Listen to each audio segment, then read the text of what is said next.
What are the impacts of having the military here in Hawaii? Why do we continue to let various branches of the military use our land for live fire training? There's no doubt that the military's presence makes Hawaii a huge target for foreign aggression, for example, the bombing of Pearl Harbor, but the military practice itself continues to put strain on our aina, our kanaka, our kaiaulu, and our other resources. So let's talk about it. Ano ai ke aloha kako. Welcome back to Iola Ka Lāhui, a podcast and YouTube series where we take the time to really deconstruct colonization here in Hawaii. If you're new here, I'm Kikua Opololu Ke Aloha, and I would absolutely love it if you would follow me, subscribe, do all of the things. You can find me on YouTube, TikTok, and Instagram, and I would really appreciate if you could thumbs up and like this video and share it. Iola Ka Lāhui is now streaming as a podcast on Spotify and Apple Podcasts. And if you follow me there, don't forget to rate it 5 stars. New episodes will launch weekly, and bonus content can be found on YouTube as well. Okay, so let's transition back to the discussion about militarism and really focus on what is happening. Today, there was a BLNR, a Board of Land and Natural Resources meeting, held to decide whether or not to accept the Army's environmental impact statement about Pohakuloa on Hawaii Island.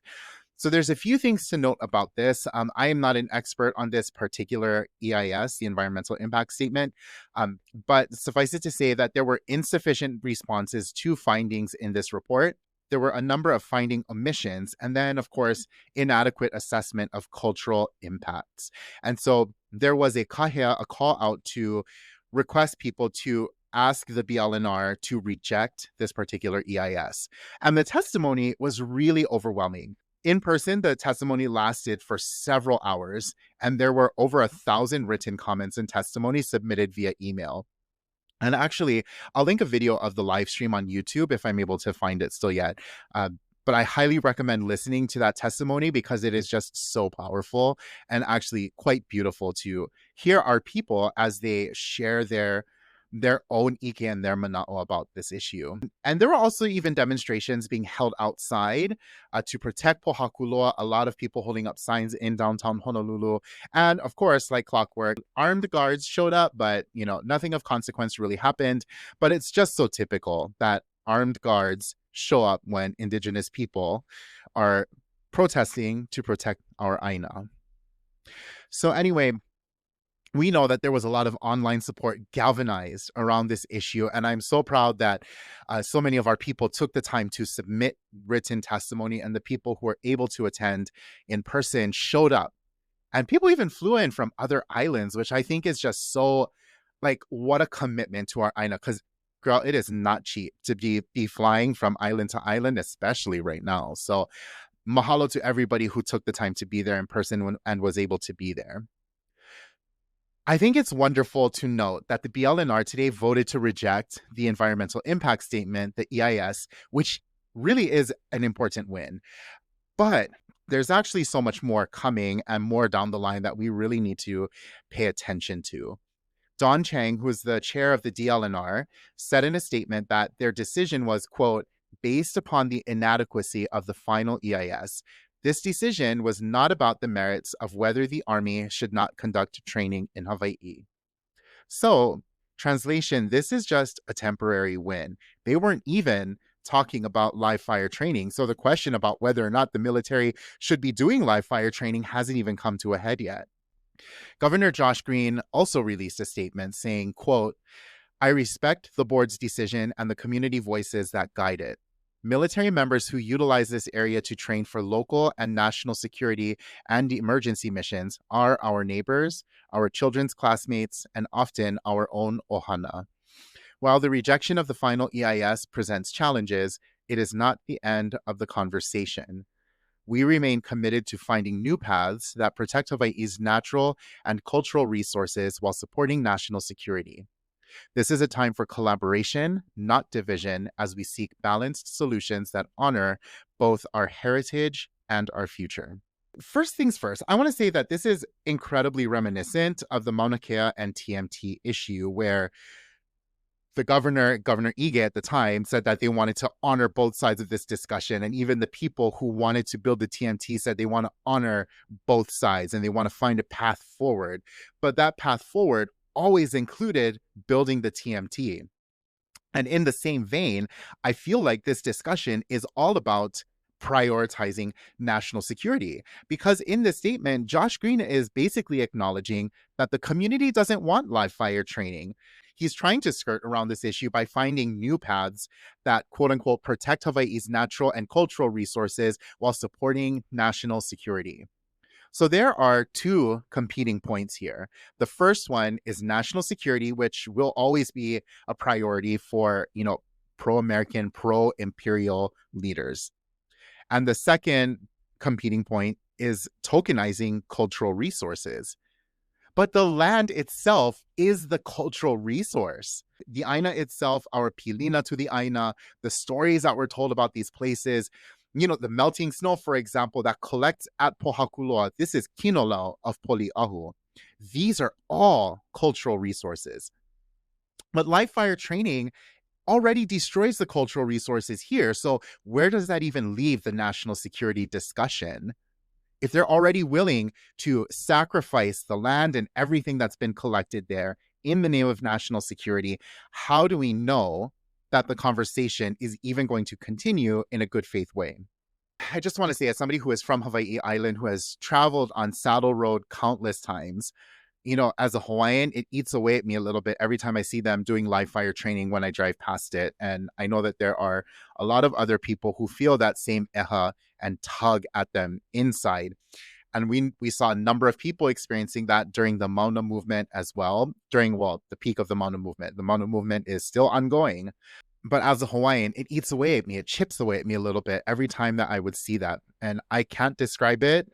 I feel like Hawaiians can understand and empathize with that feeling.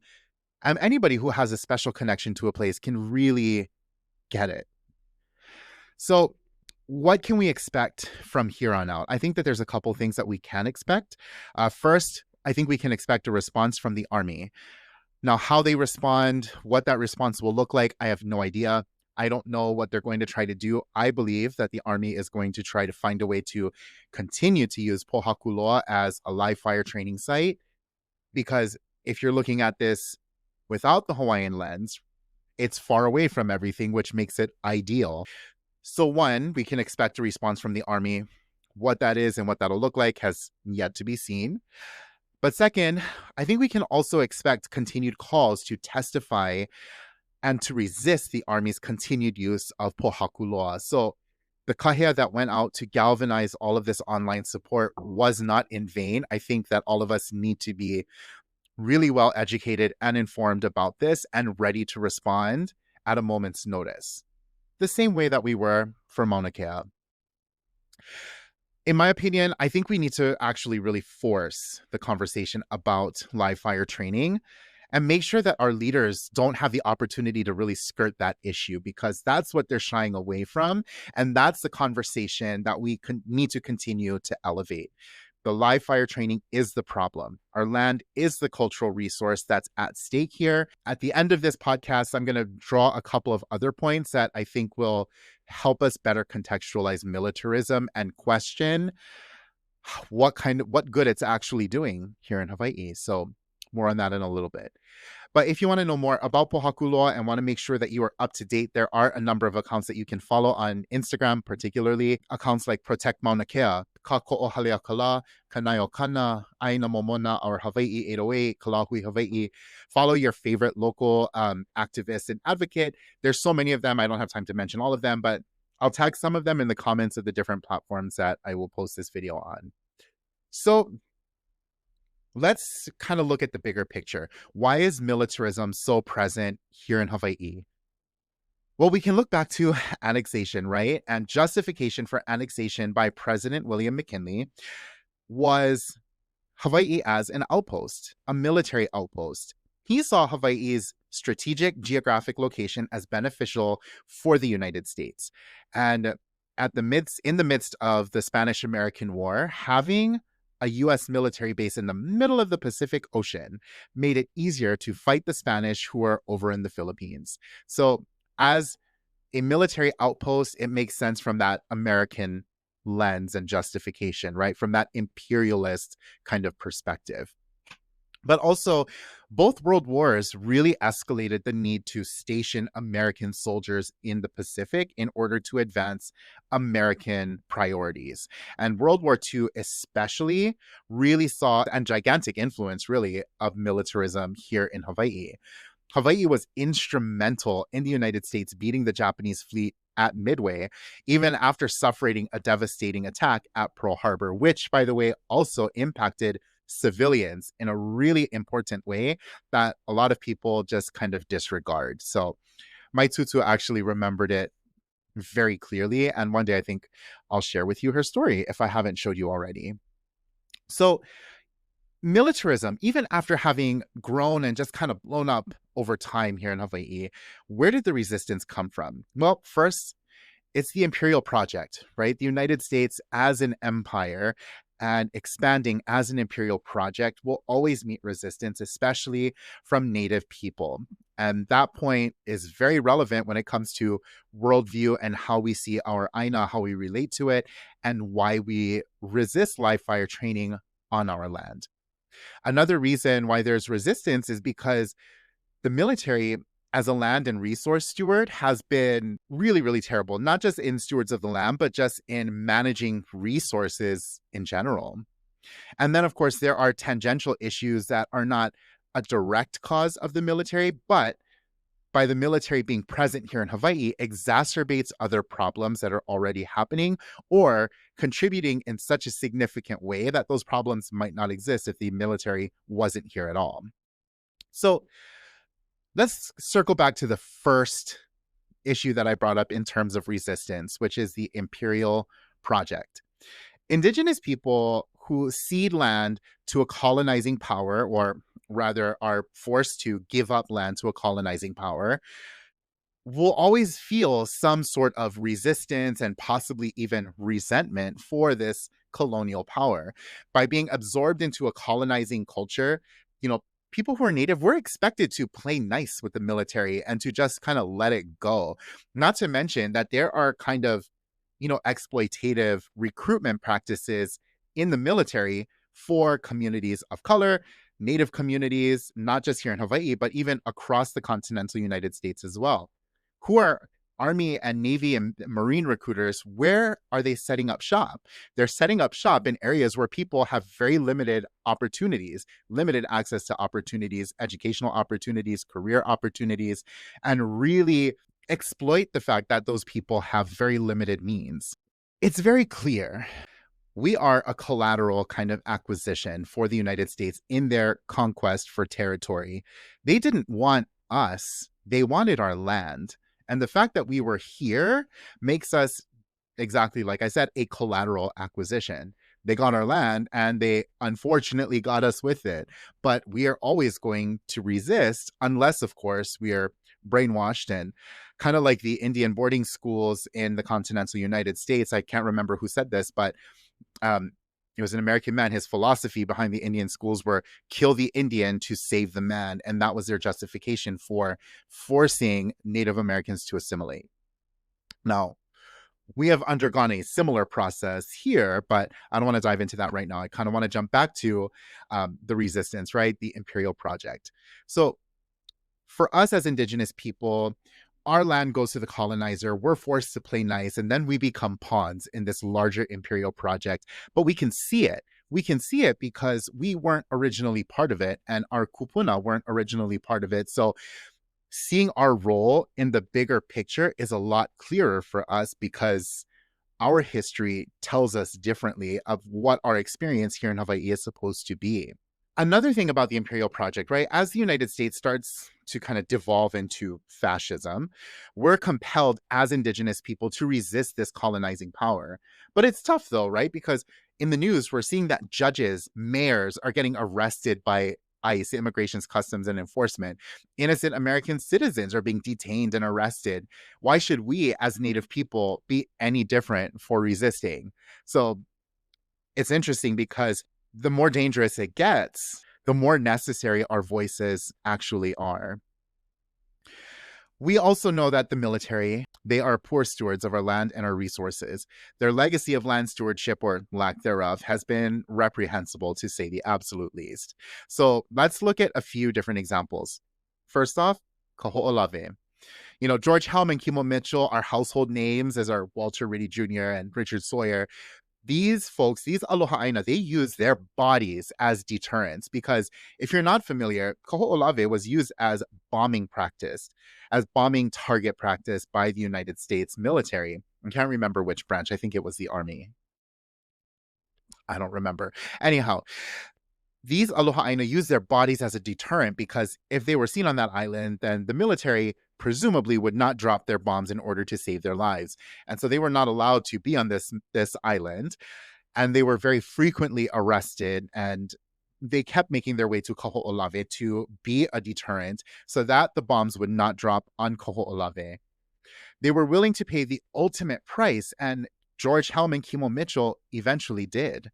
They didn't die because of bombs. They were lost at sea, reportedly. But Walter Ritty Jr. and Richard Sawyer are around to tell their story, which I'm so grateful that we can still hear these stories from our aloha aina. These men, they refused to accept the Army's justification for why they needed to bomb Kaho'olawe because they were guided by aloha aina. They were guided by a Hawaiian worldview, and that stopped the bombing on Kaho'olawe. That's not to say, though, that there are no long-lasting implications of this, right? There are still impacts being felt today of the bombing on Kaho'olawe. First off, they destroyed the water table. There's a huge crater on Kaho'olawe that you can see in aerial shots, which was caused by a bomb, and beneath it was the water table. Entire ecosystems on Kaho'olawe have been just demolished, incinerated, gone up in smoke. And any visitors to the island now, first off, they need permission and they need to find a way to get there. But they have to be educated about undetonated warheads on the island and know how to look out for them. So needless to say, right, there are long-lasting impacts of the bombing on Kaho'olawe that we'll be dealing with for generations to come. But let's look at another example. Makua Valley was used for live fire training. Makua Valley is on the west side of Oahu. And there were a number of cultural resources that were destroyed in Makua Valley. And the U.S. Army used it for live fire training for a long time without letting the public know the significance of that valley and knowing full well that that valley had significant cultural resources. So Makua Valley is really a good example of how the public's trust in the military as stewards of the land and natural resources began to really erode.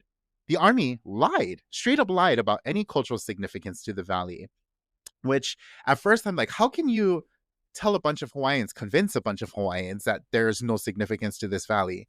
But then I thought about it a little bit deeper and realized that, it's actually easy to do this if Kanaka Maoli have been systematically separated from our history and our culture. And that's exactly what had happened. Marion Kelly, an anthropologist with the Bishop Museum, completed a cultural history report of Makua Valley. That cultural history report, if you're interested, you can view it on malamamakua.org. But in this report, she actually reported on a number of significant cultural findings in Makua Valley and made that report publicly available so that advocates and activists knew what was present there and knew how to respond to the Army, who was actively lying about the cultural significance of Makua. Another more contemporary example of the military and their inability to steward our land properly is the Red Hill fuel spill. So the Navy, right, spilled jet fuel at Red Hill in those tanks that held an unreasonably large amount of jet fuel underground. And it's above a natural aquifer that actually serves most of urban Honolulu. So the Navy spilled jet fuel. I forget how many gallons, but it was a huge amount. And it starts showing up in people's faucets at Aliamanu, which is military housing. So it caused a number of health issues for people who are living at Aliamanu or who are connected to those water sources. And then those families who were there got displaced. Military families got displaced. And this has happened like a multiple number of times, not the displacement, but the fuel spills. just to clarify. So the fuel spills happen a number of times, and the state always tries to hold the Navy accountable. And in this most recent example, the Navy is being held accountable, but they're still not being good players in the bigger scheme of things. They're not playing well with our state government, and with the people who are being affected. There has been very limited transparency in this overall process. The Navy participates only to the extent that they're required to engage with the public, which to me tells me that they're not really willing to participate as good faith members. But the kicker is the people at the forefront of this issue who are pushing for accountability from the Navy are kanaka oiwi, even though this will affect everybody living on Oahu. If that natural aquifer goes because it is contaminated by jet fuel, then we have to pull water in from other parts of the island. So the windward side, right, where we have a number of traditional farmers with lo'i, with other types of gardens who depend on water coming from their own area. But now we would have to pull it into urban Honolulu, where we're trying to feed residents and tourists and all of the services that require water use. So this is a huge issue, and Kanaka Oiwi continue to be the leaders in advocacy for it. Another example that happens very frequently is RIMPAC. And if you're not familiar with what RIMPAC is, they're military games at sea that involve using live munitions and, whatnot. I don't want to go into the specifics of it, but these military games damage whole ocean ecosystems. And it's really, if I'm being completely honest, is just to prove whose dick is biggest. It's a show of power. And it involves bringing people from a bunch of different countries around the world to Hawaii so that they can participate in these military games. Participation even from governments that don't necessarily respect or care about Hawaii and indigenous people. Countries like Israel, for example. But even with transient populations, right?